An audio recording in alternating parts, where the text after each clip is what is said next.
Welcome my dear students. আজকের আলোচনার বিষয় হলো অ্যারিস্টটলের দ্য থিওরি অফ সিটিজেনশিপ, অর্থাৎ অ্যারিস্টটলের নাগরিকতা সম্পর্কে ধারণা। অ্যারিস্টটল প্রাচীন গ্রিক দার্শনিক। খ্রিস্টের জন্মের অর্থাৎ যীশু খ্রিস্টের জন্মের আগে জন্মগ্রহণ করেন, প্রায় 300 বছরের আগে, অর্থাৎ আজ থেকে 2300 বছরেরও বেশি সময় আগে অ্যারিস্টটল জন্মগ্রহণ করেন। তিনি গ্রিক দার্শনিক, তিনি রাষ্ট্রবিজ্ঞানের জনক, এ কথা তোমরা জানো।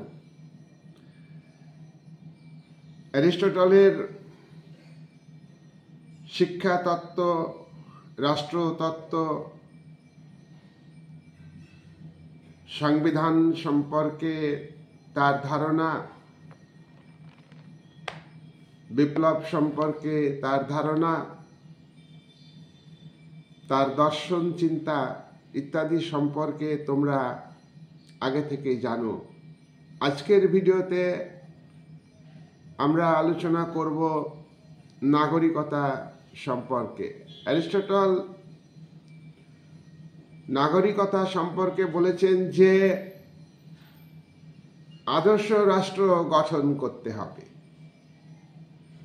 আর আদর্শ রাষ্ট্রের আইডিয়াল স্টেট গঠন করতে গেলে আইডিয়াল সিটিজেন দরকার, আদর্শ নাগরিক দরকার। আদর্শ রাষ্ট্র গঠনের ক্ষেত্রে একদিকে সদ্গুণের অধিকারী শিক্ষিত শাসকের প্রয়োজন, অন্যদিকে তেমনি সচেতন সুনাগরিক, ভালো নাগরিক প্রয়োজন। সুনাগরিক, ভালো নাগরিক হতে গেলে এডুকেশন অপরিহার্য। অ্যারিস্টটলের নাগরিকতা তত্ত্ব সম্পর্কিত ধারণা প্রাচীনকালে ছোট ছোট গ্রিক নগর রাষ্ট্রের প্রেক্ষাপটে আলোচনা করেছেন। তাই অ্যারিস্টটলের নাগরিকতার ধারণা নগর রাষ্ট্রের সঙ্গে যুক্ত। তার সিটিজেনশিপ তত্ত্ব, থিওরি অফ সিটিজেনশিপ, এই তত্ত্বটাকে উপলব্ধি করতে গেলে, সিটিজেনশিপ তত্ত্বকে জানতে গেলে গ্রিসের নগর রাষ্ট্রের প্রেক্ষাপটে জানতে হবে। তাই সিটিজেনশিপের যে আলোচনা, সেটা খুবই গুরুত্বপূর্ণ। অ্যারিস্টটল উল্লেখ করেছেন রাষ্ট্র গঠনের প্রাথমিক ও প্রধান উপাদান ফ্যামিলি বা পরিবার। ফ্যামিলি বা পরিবারের সমন্বয়ে গড়ে উঠেছে ভিলেজ, আর একাধিক ভিলেজের সমষ্টি হলো স্টেট। কিন্তু স্টেটের উপাদান শুধু ফ্যামিলি নয়, স্টেটের উপাদান শুধু ভিলেজ নয়, স্টেটের উপাদান হলো আরেকটি উপাদান হলো সিটিজেন, নাগরিক। নাগরিকতা অর্জনের জন্য নাগরিক বিষয়টিকে সঠিকভাবে জানতে গেলে নাগরিকতার সঙ্গে কতগুলি শর্তের কথা জানা দরকার। অ্যারিস্টটল নাগরিকতার সঙ্গে শর্তগুলির কথা উল্লেখ করেননি। অ্যারিস্টটল বলেছেন, ডেমোক্রেসিতে, গণতান্ত্রিক রাষ্ট্রে নাগরিকতাকে যে অর্থে ব্যবহার করা হয়, স্বৈরতান্ত্রিক রাষ্ট্রে নাগরিকতাকে সেই অর্থে ব্যবহার করা হয় না।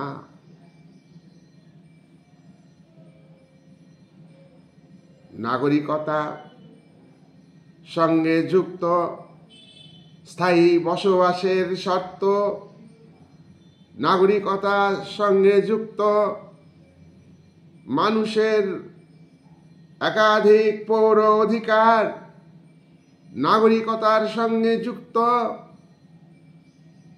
নাগরিকদের আইনগত অধিকার, মানুষের বয়স নাগরিকতার সঙ্গে যুক্ত। তাহলে নাগরিকতা পেতে গেলে বসবাসের শর্ত, পৌর অধিকারের শর্ত, আইনগত অধিকার, নির্দিষ্ট বয়স, এগুলি গুরুত্বপূর্ণ। কিন্তু অ্যারিস্টটল সমকালীন রাজনৈতিক সামাজিক প্রেক্ষাপটে গ্রিসের ছোট ছোট নগর রাষ্ট্রের, সিটি স্টেটের প্রেক্ষাপটে নাগরিকতার ক্ষেত্রে এই বিষয়গুলি উল্লেখ করেননি। বসবাসগত স্থায়ী বসবাসের শর্ত, পৌর অধিকারের শর্ত, আইনগত অধিকারের শর্ত এবং বয়স, এগুলিকে অ্যারিস্টটল গুরুত্ব দেননি। অ্যারিস্টটল বলেছেন, তারাই নাগরিক যারা রাষ্ট্রীয় কাজে অংশগ্রহণ করে, তারাই নাগরিক। তাই গ্রিসের ছোট ছোট নগর রাষ্ট্রগুলিতে সব মানুষ নাগরিকই নয়। এই নগর রাষ্ট্রগুলির তারাই নাগরিক যারা রাষ্ট্রীয় কাজে অংশগ্রহণ করে, সরকারি কাজে অংশগ্রহণ করে। গ্রিসের ছোট ছোট নগর রাষ্ট্রগুলিতে সংখ্যাগরিষ্ঠ মানুষ কৃতদাস, শোষিত, তারা লাঞ্ছিত, নিপীড়িত, তারা নাগরিক নয়। গৃহকাজে আবদ্ধ, সন্তান লালন পালনে ব্যস্ত নারী, যে সমস্ত নারী শারীরিক পরিশ্রম করত, অর্থাৎ এক কথায় নারীরাও নাগরিক নয়। শুধুমাত্র রাষ্ট্রীয় কাজে অংশগ্রহণ করে তারাই হলো নাগরিকতা হওয়ার যোগ্য। অ্যারিস্টটল নাগরিকতা সম্পর্কে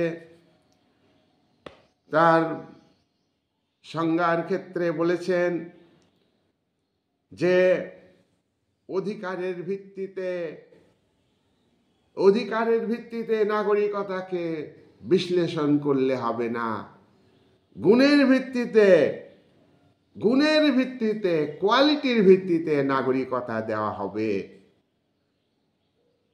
যারা সাকসেসফুলি, সফলভাবে রাষ্ট্রের কাজে সঙ্গে যুক্ত, রাষ্ট্রের কাজ করে এবং সফল হয়, তারাই হলো রাষ্ট্রের নাগরিক। তারা রাষ্ট্রের উদ্দেশ্য, তারা বেস্ট স্টেট তৈরি করতে পারবে, সর্বোত্তম রাষ্ট্র গঠন করতে পারবে যারা হলো শিক্ষিত, সচেতন, রাষ্ট্রীয় কাজে দক্ষ, তারাই নাগরিক।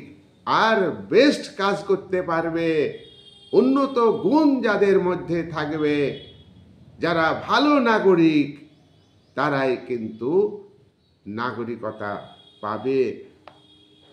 গীতদাসরা এই গুণের অধিকারী নয়, নারীরা এই গুণের অধিকারী নয়, তাই তারা নাগরিক হতে পারবে না।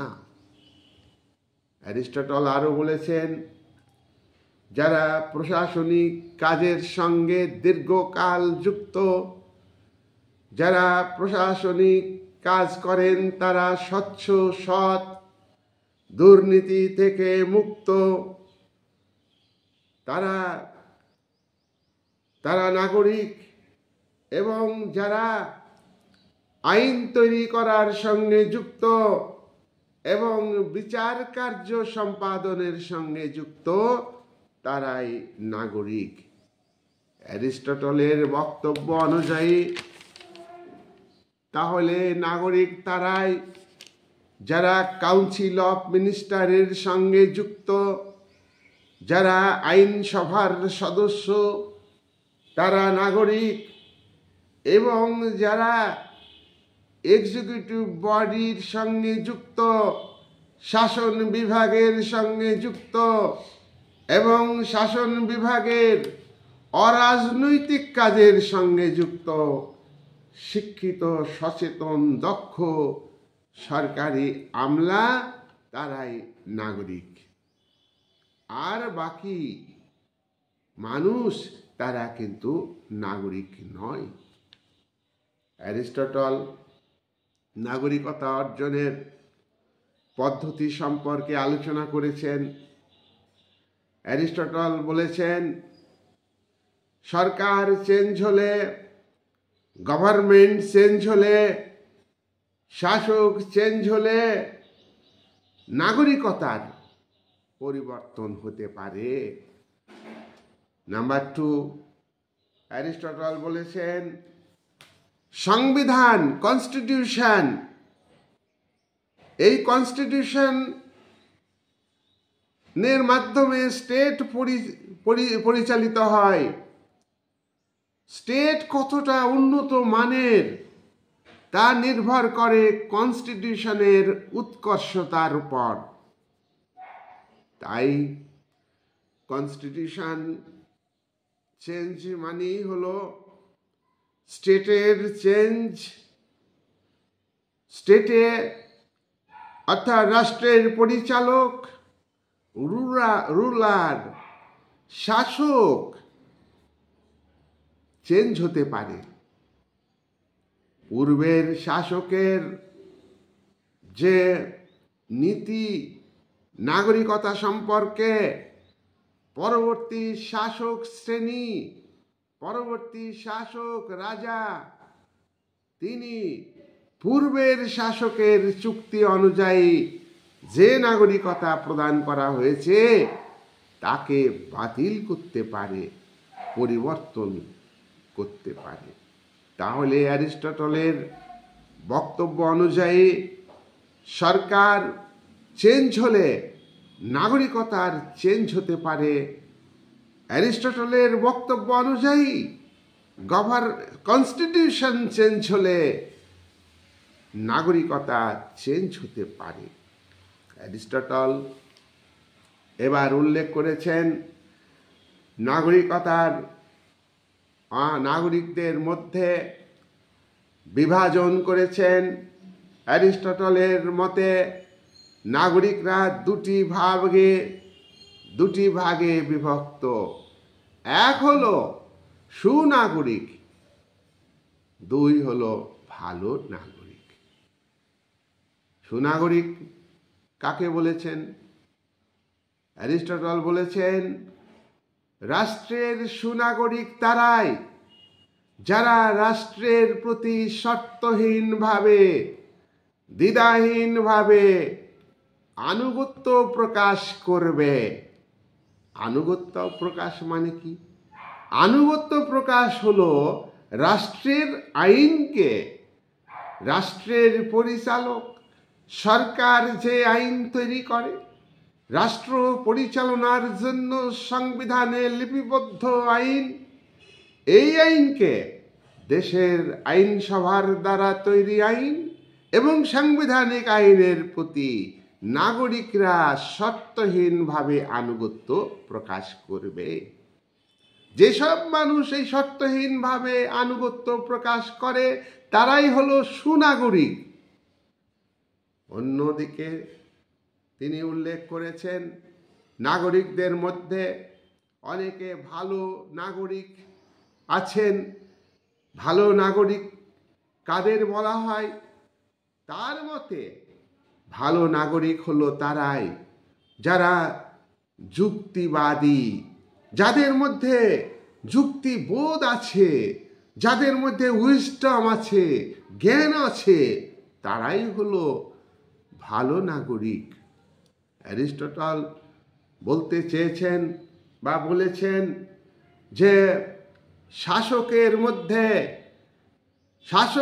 মধ্যে সুনাগরিকের গুণ, অর্থাৎ রাষ্ট্রের প্রতি আনুগত্য পরায়ণতা, রাষ্ট্রের প্রতি অব্লিগেশন, বাধ্যতামূলক, সেই বাধ্যতামূলক অব্লিগেশন, তোমার শর্তহীন অব্লিগেশন, রাষ্ট্রের শাসকের মধ্যে এই গুণটা থাকবে। আর ভালো নাগরিকের গুণ হচ্ছে যুক্তিবোধ, সেই যুক্তিবোধও নাগরিকের মানুষের মধ্যে থাকবে, তারাই হলো ভালো নাগরিক। তাই অ্যারিস্টটল বলতে চেয়েছেন যে সুনাগরিকের গুণ এবং ভালো নাগরিকের গুণ দুটোই কিন্তু শাসকের মধ্যে থাকবে। তাহলেই সেই রাষ্ট্র আইডিয়াল স্টেটে, সেই স্টেট আইডিয়াল স্টেটে পরিণত হবে। ভালো মানুষ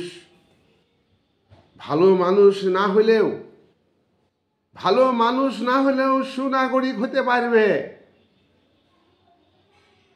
কিন্তু সুনাগরিক হলে ভালো মানুষ হতে পারবে না। সুনাগরিক এবং ভালো মানুষের মধ্যে পার্থক্য আছে। এই পার্থক্যের কথা অ্যারিস্টটল উল্লেখ করেছেন। অ্যারিস্টটল বলতে চান, নাগরিকদের উৎকর্ষতা, নাগরিকদের মনের উৎকর্ষতা, উন্নত মানসিকতার উপর নির্ভর করে রাষ্ট্রের উৎকর্ষতা। রাষ্ট্রের উন্নতি, রাষ্ট্রের উৎকর্ষতা নির্ভর করে নাগরিকদের মানসিকতা, উন্নত মানসিকতার উপর নির্ভর করে। সুনাগরিক সবাই হতে পারে, সব নাগরিক কিন্তু সুনাগরিক, কিন্তু সব সুনাগরিক তো ভালো নাগরিক নয়। সুনাগরিকের মধ্যে যদি যুক্তিবোধ না থাকে, মনের উৎকর্ষতা না থাকে, তাহলে কিন্তু সে ভালো নাগরিক হতে পারবে না। অ্যারিস্টটল বলেছেন, রাষ্ট্রের যে বিভিন্ন উপাদান, রাষ্ট্র দেহে বিভিন্ন উপাদান থাকে, নারী থাকে, পুরুষ থাকে, প্রভু থাকে। নবরাষ্ট্রের প্রেক্ষাপটে বিশ্লেষণ করেছেন কৃতদাস, প্রভু, শাসক শাসিত, সামরিক অসামরিক ব্যক্তি, সামরিক অসামরিক ব্যক্তি, মিলিটারি পার্সন এবং সাধারণ মানুষ, এই সমস্ত উপকরণ নিয়ে রাষ্ট্র গঠিত হয়। অ্যারিস্টটল এই বক্তব্যের মধ্য দিয়ে প্রমাণ করতে চেয়েছেন যে সব মানুষের উৎকর্ষতা সমান নয়। সব মানুষের উৎকর্ষতা সমান হতে পারে না। নারী পুরুষের, ব্যক্তি থেকে ব্যক্তির উৎকর্ষতার পার্থক্য আছে। প্রভুর যে উৎকর্ষতা আছে, উন্নত মানসিকতা আছে, কৃতদাসের তা নাও থাকতে পারে। সামরিক ব্যক্তির যে মানসিক উৎকর্ষতা আছে, দৈহিক গঠন আছে, সাধারণ মানুষের তা না থাকতে পারে। তাই অ্যারিস্টটল বলছেন উৎকর্ষতা সব নাগরিকের সমান নয়। অ্যারিস্টটল বলেছেন যে সুনাগরিক এবং ভালো নাগরিকের মধ্যে কিছুটা মিল আছে। কি মিল আছে? সুনাগরিক আর ভালো নাগরিকের মধ্যে কিছুটা মিল বলতে গেলে তিনি বলছেন সুনাগরিক প্রত্যেকেই কিন্তু রাষ্ট্রের প্রতি আনুগত্য পরায়ণ। যারা ভালো নাগরিক তারাও তো রাষ্ট্রের প্রতি আনুগত্য পরায়ণ। যারা শাসক তাদের পরিণামদর্শী হতে হবে, ভবিষ্যৎ সম্পর্কে তাদের উপলব্ধি করবার ক্ষমতা থাকতে হবে। কিন্তু সুনাগরিক এবং ভালো নাগরিকের মধ্যে থেকে যারা দেশের নেতা হবেন, দেশের যারা পলিটিক্যাল লিডার হবেন, তাদের মধ্যে পরিণামদর্শী এই গুণটা থাকতে হবে। শাসকের প্রতি শাসকের পরিণামদর্শী গুণ থাকতে হবে। পরিণামদর্শী গুণ থাকলে রাষ্ট্রের ভালো হবে, রাষ্ট্র উন্নত হবে। আবার তিনি বলেছেন যে যারা লিডার, নেতা, তাদের পরিণামদর্শী হতেই হবে। গ্রিক অর্থে পরিণামদর্শীর মানে কি? পরিণামদর্শীর মানে হলো নৈতিক জ্ঞান, মরালিটি সম্পর্কে ধারণা। লিডারের মধ্যে মরালিটি থাকবে, মরালিটি সম্পর্কে ধারণা থাকবে, আর লিডারকে বিচক্ষণ হতে হবে, পরিণামদর্শী, ভবিষ্যতে কি হতে পারে এই বোধ লিডারের মধ্যে থাকতে হবে। দেশ নেতার পরিণামদর্শী গুণ থাকতেই হবে, এটা অ্যারিস্টটল বলেছেন। এই প্রয়োজনীয়, অর্থাৎ পরিণামদর্শী হতে গেলে যে গুণ অর্জন করতে হবে, লিডারকে এই গুণ অর্জন করতে হবে। তাই লিডারকে পরিণামদর্শী গুণ অর্জন করতে গেলে সুনাগরিকের যে গুণ আছে, সুনাগরিকের গুণ হচ্ছে সত্যহীন আনুগত্য, এই গুণটা লিডারকে রপ্ত করতে হবে। আর ভালো নাগরিকের গুণ অর্থাৎ যুক্তিবোধ, বিচারবোধ, এইটাকেও দেশ নেতাকে, লিডারকে অর্জন করতে হবে। অ্যারিস্টটল বলেছেন যে যন্ত্রশিল্প, যন্ত্রবিদ, শ্রমিক অর্থাৎ খেটে খাওয়া মানুষ, কৃতদাস, এরা সুনাগরিক নয়।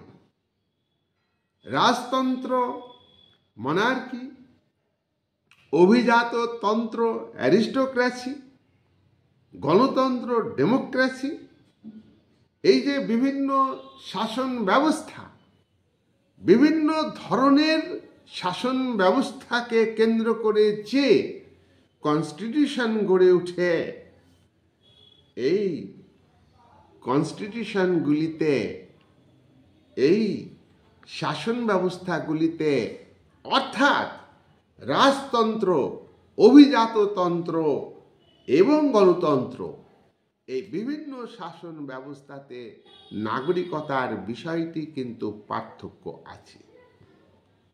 অভিজাততন্ত্রে, অ্যারিস্টোক্রেসিতে, অ্যারিস্টটল বলেছেন অ্যারিস্টোক্রেসিতে সংবিধানে যন্ত্রশিল্পী নাগরিক নাও হতে পারে। যন্ত্রশিল্পী, যন্ত্রবিদ তিনি নাগরিক নাও হতে পারে, কিন্তু স্বৈরতন্ত্রে একজন ধনী ব্যক্তি, একজন ধনী ব্যক্তি, স্বৈরতন্ত্রে একজন ধনী ব্যক্তি যদি যন্ত্রবিদ হন, তাহলে সে নাগরিক অধিকার ভোগ করবে।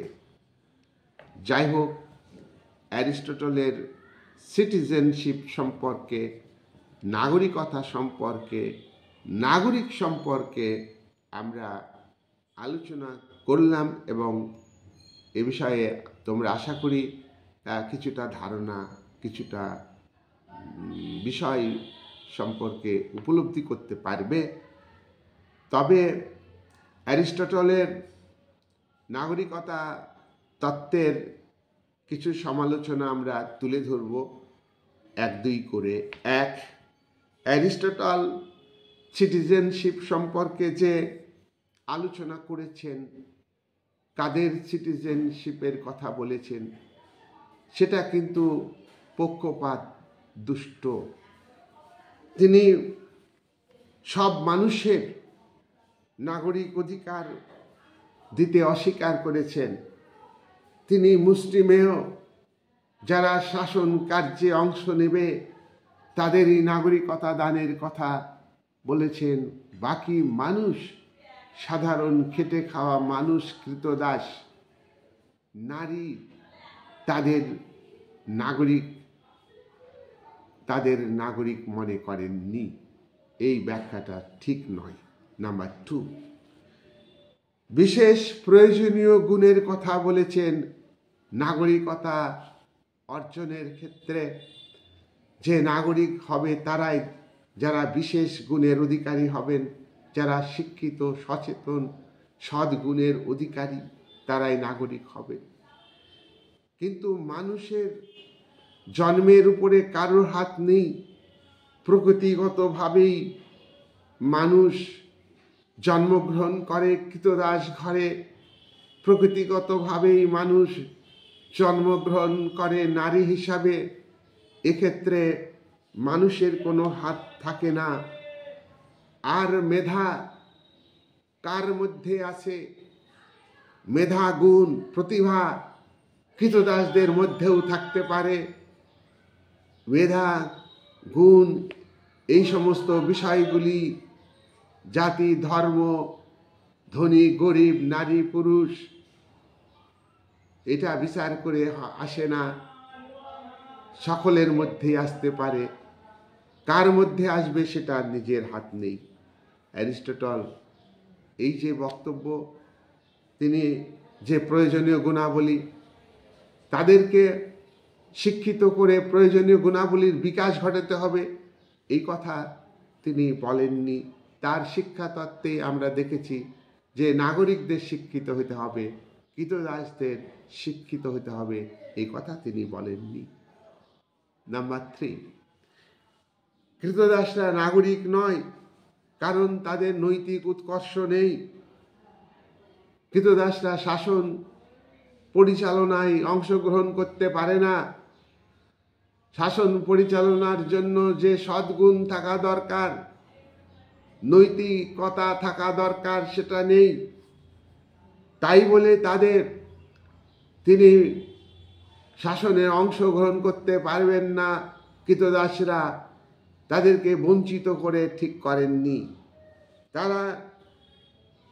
তারা নাগরিকতার, সিটিজেনশিপদের যে অধিকার, যে স্বাধীনতা, সেই অধিকার স্বাধীনতা কৃতদাসদের কাছ থেকে তিনি কেড়ে নিয়েছেন। কৃতদাসদের সিটিজেনের অধিকার থেকে বঞ্চিত রেখেছেন। এখানে তিনি ঠিক কাজ করেননি। নাম্বার 4 হলো যে বর্তমানে মানুষের কাছে নাগরিকতা একটা অধিকার। প্রত্যেকটা মানুষ কোনো না কোনো রাষ্ট্রের নাগরিক হবে। নাগরিকতাহীন জীবন বিপজ্জনক, দুর্বিষহ। সুতরাং নগর রাষ্ট্রে যারা কৃতদাস, সেই কৃতদাসদের নাগরিকতা থেকে তিনি বঞ্চিত রেখেছেন। আজকের বর্তমান গণতান্ত্রিক শাসনে প্রত্যেকটা মানুষ, এভরিবডি ইজ ইকুয়াল, প্রত্যেক মানুষ সমান। রাজনৈতিক শর্ত প্রত্যেক মানুষ মেনে চলবে, আইনগত শর্ত প্রত্যেক মানুষ মেনে চলবে।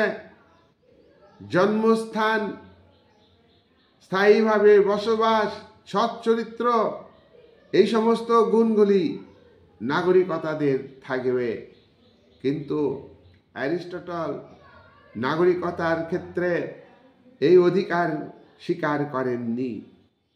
নাগরিকতা পাওয়া এটা নাগরিকদের কর্তব্য নয়, নাগরিকতা দেওয়া এটা রাষ্ট্রের কর্তব্য। নাগরিকতা দেওয়া এটা এটা সরকারের কর্তব্য। বিভিন্ন দেশের সংবিধানে নাগরিকতা সম্পর্কে আলোচনা করা হয়েছে। ভারতবর্ষের সংবিধানের তোমার 5 থেকে 11 ধারায় নাগরিকতা দানের কথা উল্লেখ আছে। 5, অ্যারিস্টটল সুনাগরিকের ক্ষেত্রে রাষ্ট্রের প্রতি মানুষের শর্তহীন আনুগত্যের কথা বলেছেন। আধুনিক রাষ্ট্রে শুধু সুনাগরিক নয়, শুধু ভালো নাগরিক নয়, জাতি, ধর্ম, বর্ণ, শ্রেণী, ধনী, গরিব, নারী, পুরুষ নির্বিশেষে প্রত্যেকেই রাষ্ট্রের মধ্যে বসবাসকারী মানুষ, তারা প্রত্যেকেই আনুগত্য প্রকাশ করে। শর্ত সাপেক্ষে হলে তারা আনুগত্য প্রকাশ করে রাষ্ট্রের প্রতি নাগরিকদের এটা কর্তব্য। পাশাপাশি রাষ্ট্র এবং তার সরকারের কর্তব্য নাগরিকদের বিভিন্ন বিষয়ে খেয়াল রাখা। নাম্বার 6, অ্যারিস্টটল বলেছে নাগরিক হওয়ার জন্য গুণ থাকতে হবে। বর্তমানে অ্যারিস্টটল যে নাগরিকতার ক্ষেত্রে যে গুণের কথা বলেছেন, সেই গুণগুলো বর্তমানে যারা ক্যাবিনেট মন্ত্রী, যারা রাষ্ট্রমন্ত্রী, যারা ডেপুটি মিনিস্টার, এক কথায় কাউন্সিল অফ মিনিস্টার এবং আইনসভার সদস্যদের থাকতে পারে, আছে, তাহলে অ্যারিস্টটলের বক্তব্য অনুযায়ী শুধু তারাই কি নাগরিক? যে কোনো দেশের আইনসভার সদস্যদের মধ্যে থেকেই কাউন্সিল অফ মিনিস্টার তৈরি হয়, তারাই কি শুধু নাগরিক? সেখানে সংসদীয় গণতন্ত্র হোক, রাষ্ট্রপতি শাসিত শাসন হোক, শাসনের সঙ্গে যারা যুক্ত আমলা, শাসনের সঙ্গে রাজনৈতিক অংশ, অস্থায়ী অংশ আমলা, তারাই শুধু নাগরিক? অ্যারিস্টটলের এই বক্তব্য আজকের দিনে প্রযোজ্য নয়। 7 নম্বর, অ্যারিস্টটল বলেছেন যে নাগরিকতা সব মানুষের থাকবে না। বর্তমানে যারা নির্বাচিত প্রতিনিধি, তারা গুরুত্বপূর্ণ ভূমিকা পালন করে। নির্বাচিত প্রতিনিধিদের নিয়ে কাউন্সিল অফ মিনিস্টার তৈরি হয়। নির্বাচিত প্রতিনিধিরা দেশের প্রকৃত শাসক রাষ্ট্রপতি, রাষ্ট্রনায়ককে নির্বাচিত করে। তাদের অর্থাৎ নির্বাচিত সদস্যদের রাষ্ট্র পরিচালনার ক্ষেত্রে যেমন ভূমিকা আছে, তেমনি নির্বাচক মণ্ডলী, ভোটদাতা, তাদেরও বিরাট ভূমিকা আছে। নির্বাচক মণ্ডলীর ভোটদান ছাড়া নির্বাচিত সদস্য হতে পারে না। তাই নির্বাচক মণ্ডলীকে গুরুত্ব দিতে হবে। নির্বাচক মণ্ডলীর মধ্যে থেকে যারা নির্বাচিত হয় তাদের যেমন ভূমিকা আছে, যারা নির্বাচক মণ্ডলীর সদস্য, অন্যান্য সদস্য যারা নির্বাচিত হতে পারে না, তারাও কিন্তু শাসন কার্যে গুরুত্বপূর্ণ ভূমিকা পালন করে।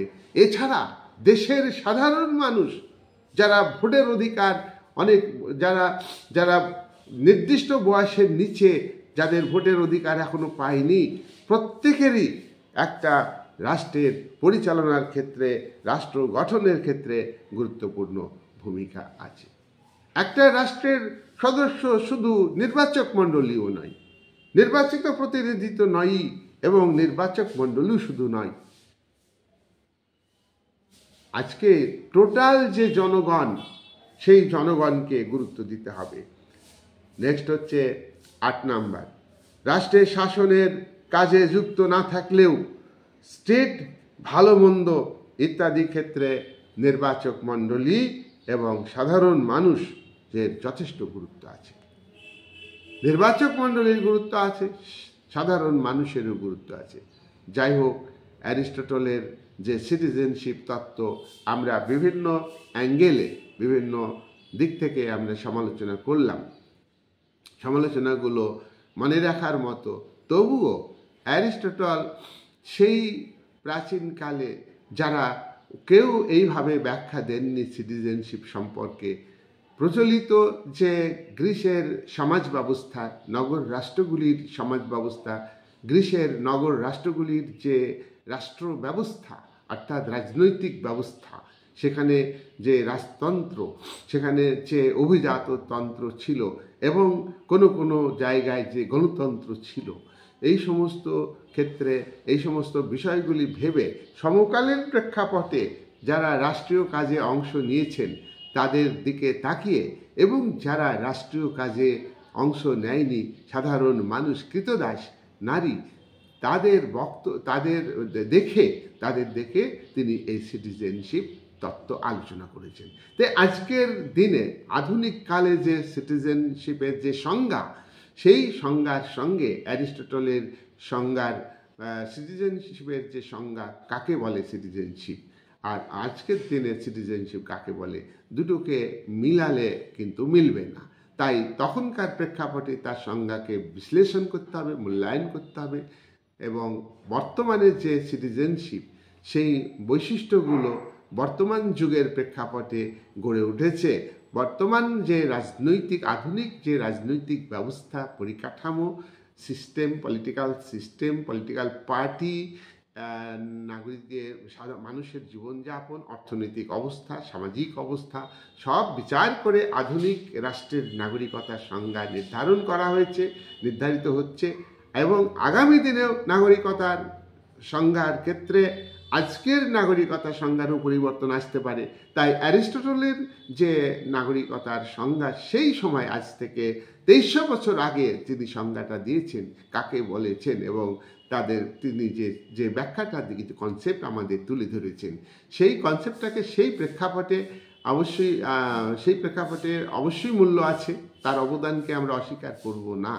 আজকের নাগরিকতার সংজ্ঞা, নাগরিকতার বৈশিষ্ট্য, নাগরিকতা পাওয়ার ক্ষেত্রে যে শর্ত, এর প্রেক্ষাপটে আজকের রাষ্ট্রের যে ভূমিকা, রাষ্ট্রের সরকারের যে ভূমিকা, আজকের সাংবিধানিক ব্যবস্থা, আজকের বিচার ব্যবস্থা, আজকের প্রশাসনিক ব্যবস্থা, আজকের আইন ব্যবস্থা, এর প্রেক্ষাপটে অ্যারিস্টটলের নাগরিকতার বক্তব্যকে বিচার করা যাবে না। সেই প্রেক্ষাপটে অর্থাৎ সমকালীন প্রেক্ষাপটে সিটিজেনশিপ তত্ত্বের মূল্যকে কোনো মতেই অস্বীকার করতে পারি না। এই বলে আমার আলোচনা শেষ করলাম।